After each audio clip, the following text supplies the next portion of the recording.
Everyone knows Queen Elizabeth's decorated portraits, but what did she look like underneath all the props? And how would she look like today? Keep watching to find out.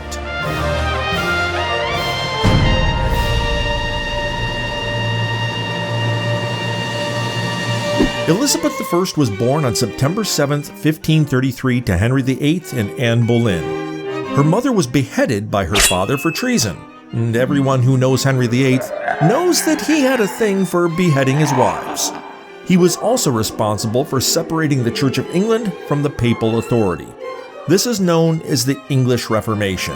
In its aftermath, people could get divorced, and king's daughters could rule England. So when Elizabeth I became Queen of England in 1558, she was ruling under divine right due to her father's Reformation. But her ascension to power wasn't smooth.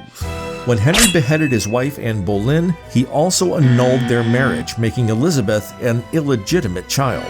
Her half-brother Edward ruled England. Then her half-sister Mary, also known as Bloody Mary, as she was fiercely opposed to the Reformation and Protestants.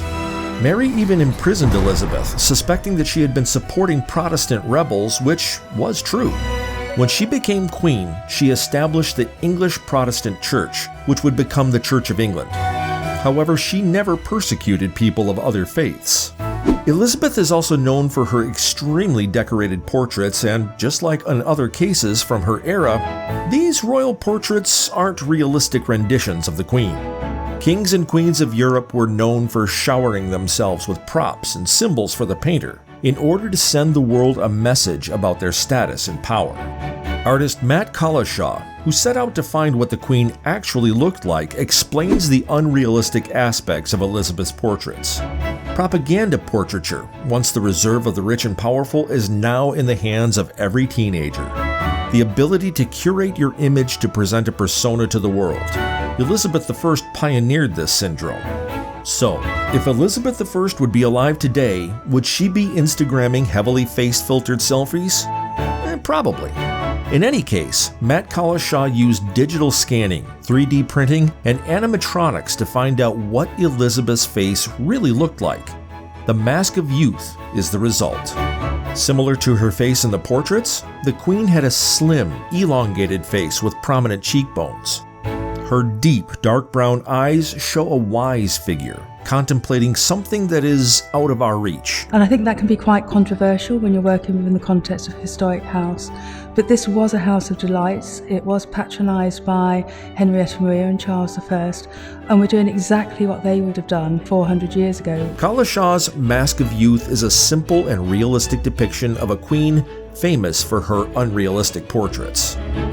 All these trappings of wealth and status that are in these pictures. Have we got any more of these masks? The Darnley portrait, made in 1575, is one of the most famous portraits of the Queen. Elizabeth was wearing a thick layer of makeup to cover her wrinkles and smallpox scars. The color in the portrait has also changed significantly over time. Analysis has shown that Elizabeth's extremely pale complexion would originally have been much rosier as the reds in the flesh paint have faded. So the common belief that Elizabeth was very pale is just due to the painting's aging. The Darnley portrait features a crown and scepter on the table beside the Queen.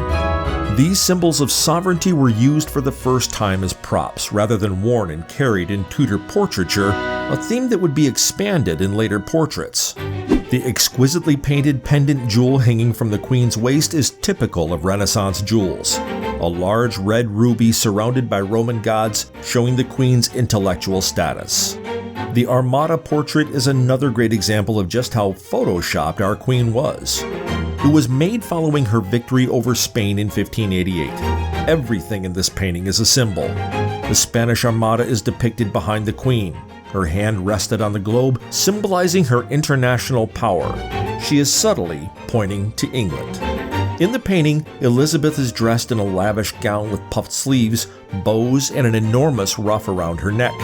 Her auburn hair, a wig, is studded with pearls.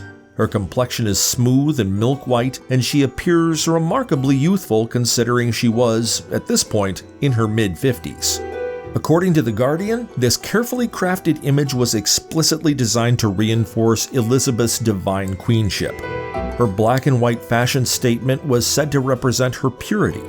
Elizabeth had many suitors, but chose none and had no heirs. A later portrait shows the Queen holding a serpent, which was then replaced with another layer of paint. However, the paint wore off, and now we see the initial image. Elizabeth is wearing the Lesser George, the medal signifying membership of the Order of the Garter, on a ribbon around her neck.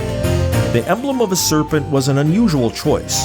It was sometimes used to represent wisdom, prudence, and reasoned judgment, all of which would have been appropriate as royal symbols for Elizabeth. However, in Christian tradition, serpents or snakes have been used to signify Satan and original sin. The decision to remove the serpent from this portrait, therefore, may have been due to the ambiguity of the emblem. At the final stage of the painting process, the serpent was replaced with a small bunch of roses, which are still partly visible. One of the last portraits is the 1592 Ditchley portrait. By this time, the Queen was at the peak of tweaking herself. She is standing on a globe surrounded by Latin inscriptions on the theme of forgiveness. The sun symbolizes the cartouche in the lower right corner, naming the Queen as the Prince of Light. The armillary sphere that hangs from Elizabeth's ear was a symbolic reference to her divine power and also an emblem of the annual Ascension Day tilts. Matt Collishaw's Mask of the Queen is sitting opposite her famous Armada portrait inside the Greenwich Museum. This is not a coincidence. The mask confronts her templates and mythical renditions and shows a human being without pearly hair or wigs, staring, blinking, opening her mouth without saying anything. This is a comment about how little actual power she had and just how symbolic every aspect of her portraits was. The mask's constantly moving eyes show a more anxious Queen, completely different from the ever-youthful pale face staring confidently at the painter.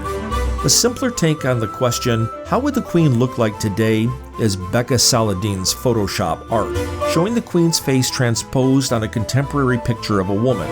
Slim, pale-skinned, and with ginger hair, this modern depiction helps us get closer to a woman who ruled England some 5 centuries ago.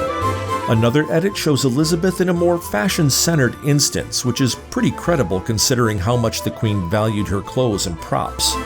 Elizabeth's obsession with symbols of power and wisdom leaves us wondering, how would she convey these today in the age of filters and face apps?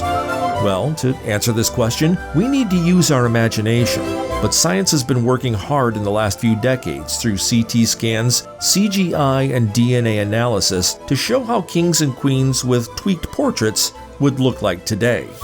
In 2012, King Richard III's head was discovered under a parking lot. For the first time, people could see more than the king's royal portrait, an image full of props and symbols. DNA analysis allowed researchers to create this very realistic bust, showing a fair-skinned man with blonde hair and a prominent jaw. In 2014, Mary, Queen of Scots, gained a real face thanks to Professor Carolyn Wilkinson from the University of Dundee.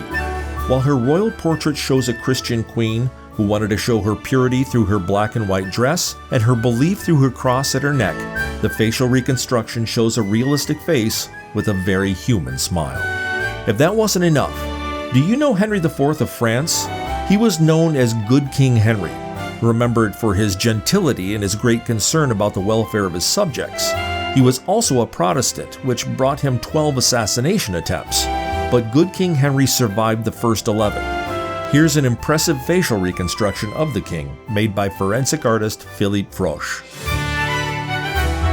These realistic reconstructions bring us closer to people who lived hundreds of years ago and whose portraits are so photoshopped we can hardly know if there's anything real in them. What is your favorite portrait of Queen Elizabeth? And how do you think she would look in 2021? Drop us a comment and tell us what other historical topic you'd like our channel to cover. While you're at it, don't forget to click the like and subscribe buttons.